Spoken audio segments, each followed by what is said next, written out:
Salve, salve, nação rubro-negra, muito bom dia, sejam todos muito bem-vindos ao canal Marquinhos Fla Assunção.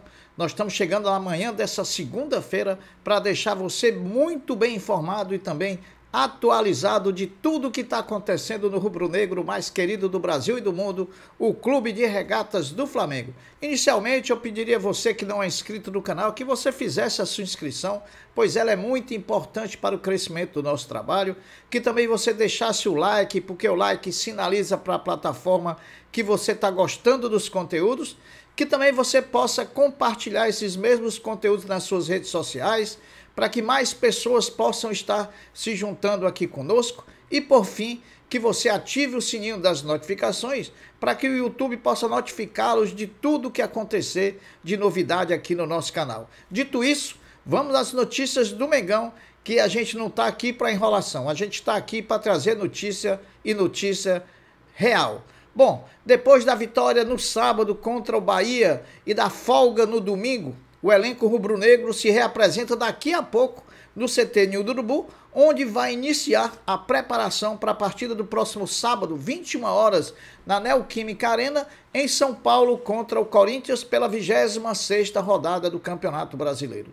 O Flamengo terá 5 atividades em preparação para a partida contra o Corinthians no sábado. O Flamengo treinará na segunda, na terça, na quarta, na quinta, na sexta. Sexta de tarde viaja para São Paulo, onde enfrenta o Corinthians às 21 horas do sábado. A expectativa para hoje na reapresentação do elenco é sobre as situações de Arrascaeta e também do centroavante Pedro, que deixou o campo contra o Bahia sentindo um incômodo na coxa. A expectativa é pela possibilidade de ter os dois diante do Corinthians no sábado. Eu acho até mais fácil ter Arrascaeta no sábado do que propriamente Pedro, que sentiu um incômodo. Amanhã ele fará um exame de imagem e com certeza vai detectar se há lesão ou não. Os titulares devem fazer um treinamento regenerativo na academia para soltar a musculatura e os demais jogadores que não foram titulares devem ir a campo com o treinador Mário Jorge, dar início à preparação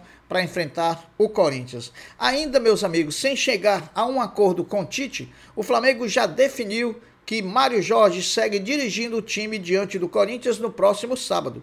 De acordo com o portal GE, o Flamengo trata com muito otimismo a negociação com o ex-treinador da seleção brasileira, Tite. A expectativa é que o Flamengo e o ex-treinador da seleção brasileira cheguem a um acordo durante a data FIFA, que se inicia justamente após a partida contra o Corinthians. É nesse sentido. Em relação ao Bruno Henrique, muita coisa se tem falado, é proposta daqui, é proposta dali, mas oficialmente nós não temos nem a palavra do próprio Bruno Henrique, nem do próprio Flamengo. Acreditamos sim que o Flamengo fará uma grande proposta ao Bruno Henrique, isso ele só sairá do Flamengo mesmo se for muita vontade de ganhar dinheiro, porque a proposta que o Flamengo fará para ele já é uma proposta excelente. Bom, o Flamengo enquanto equipe precisa ter o espírito demonstrado pelo goleiro Rossi em suas palavras ao final do jogo diante do Bahia. Rossi exaltou o poderio do Flamengo no Brasil e a busca no jogo a jogo pela pontuação para se chegar a Copa Libertadores da América do próximo ano, assim também como a briga pelo campeonato. Rossi muito empolgado em estar vestindo a camisa do Flamengo. Chegando o goleirão Rossi no Mengão.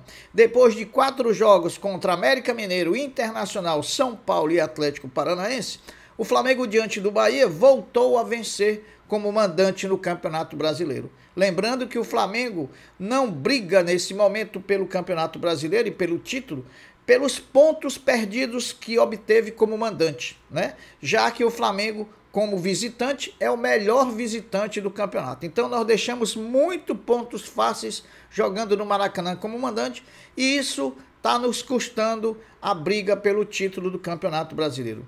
Everton Ribeiro, que voltou a jogar bem pelo Flamengo diante do Bahia, foi eleito o craque da torcida da partida do último sábado, quando o Flamengo venceu 1-0 o Bahia. Muito merecido ao jogador Everton Ribeiro, que pelo futebol bem jogado e pelo futebol praticado diante do Bahia. O Flamengo precisa aproveitar as semanas livres antes dos jogos dos finais de semana pelo Campeonato Brasileiro porque no mês de outubro, meus amigos, esse mês de outubro reserva jogos muito difíceis para o Flamengo. Se não, vejamos a tabela de jogos do Flamengo nesse mês de outubro. Corinthians, dia 7/10, no próximo sábado.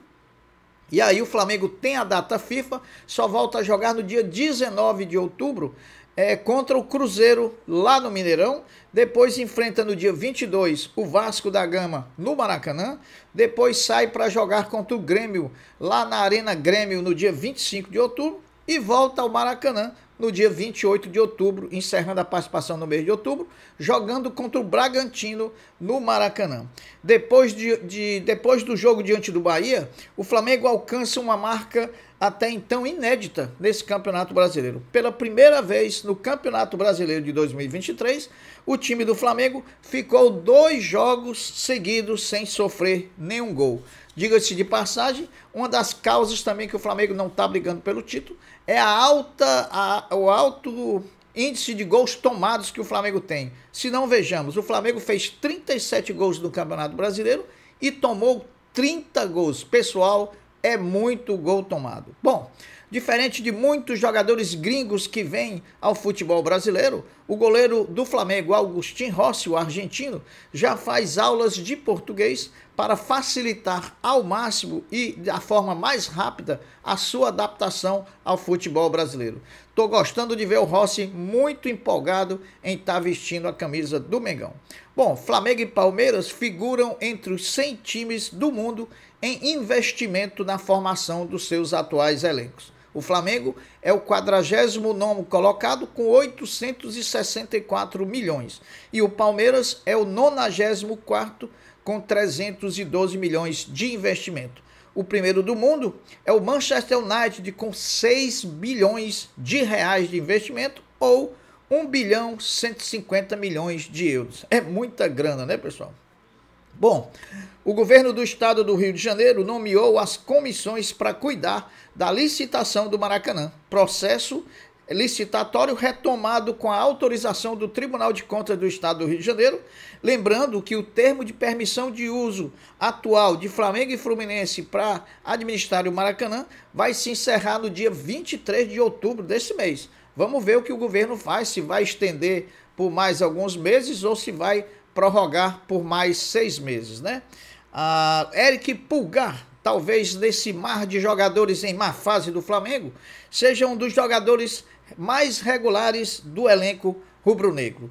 E ele agora está intensificando diariamente nos treinamentos as cobranças de falta, para que possa assumir definitivamente o posto de cobrador oficial do Flamengo nas cobranças de falta. Ele que bateu 2 contra o Bahia, 2 bateram na trave. Bom, meus amigos, o ginasta do Flamengo, Diogo Soares, é o primeiro atleta da modalidade a se classificar para os Jogos Olímpicos de Paris.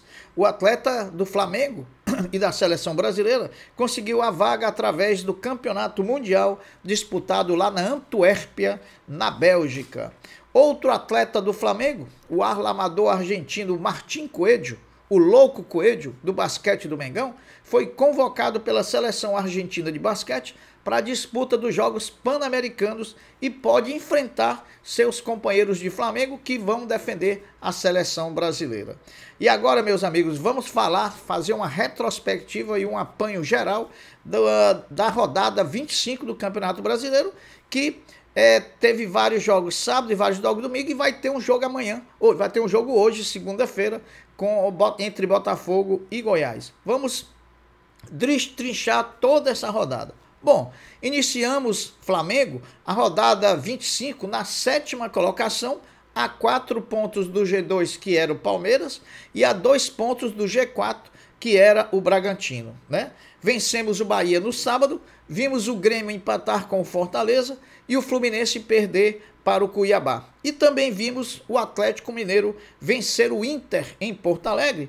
Para nós, um dos 2 resultados ruins da rodada para o Flamengo, a meu ver. Por quê?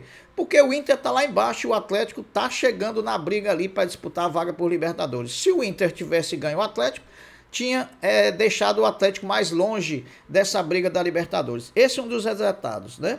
No domingo, dormimos o sábado na posição quarta do Campeonato Brasileiro, portanto, no G4, que dá vaga na Libertadores fase de grupo. Ao vir o domingo, precisaríamos de um tropeço do Bragantino e do Atlético Paranaense para nos manter na quarta posição do campeonato. Porém, o Bragantino venceu o Palmeiras em Bragança Paulista e o Atlético Paranaense deu certo, perdeu para o lanterna da competição, Curitiba, por 2-0. Com isso, esse resultado do Bragantino junto com o do Atlético Mineiro, para nós foram os dois resultados que não foram bons para o Flamengo. Com isso, com esses resultados, o Flamengo perdeu o G4 e nos tornamos G5. Porém, tem um detalhe, nos tornamos G5 a 1 ponto do G4, que é o Palmeiras, a 1 ponto do G3, que é o Grêmio, e a 2 pontos do Bragantino, que é o G2. E até hoje à noite, quando o Botafogo jogar com o Goiás, nós estamos a 8 pontos do Botafogo. Hoje jogam Botafogo e Goiás no Engenhão, todos nós na torcida contra o Botafogo, para que todos possam entrar na briga pelo Campeonato Brasileiro. A competição vai pegar fogo nesses últimos 13 jogos, até porque há todo tipo de envolvimento. Há times brigando pelo título, há times brigando por vaga na Libertadores, por vaga na Sul-Americana, há times brigando para não serem rebaixados, enfim, é uma briga generalizada, o que torna essas 13 partidas muito difíceis. Mas volto a dizer, se o Botafogo der um tropeço hoje contra o Goiás, vai botar todo mundo na briga pelo Campeonato Brasileiro, podem ter certeza. Eu vou ficando por aqui, deixando um até breve, um até logo, dizendo fiquem todos com Deus, porque eu sempre estou com Ele. Saudações rubro-negras. Fui, meus amigos.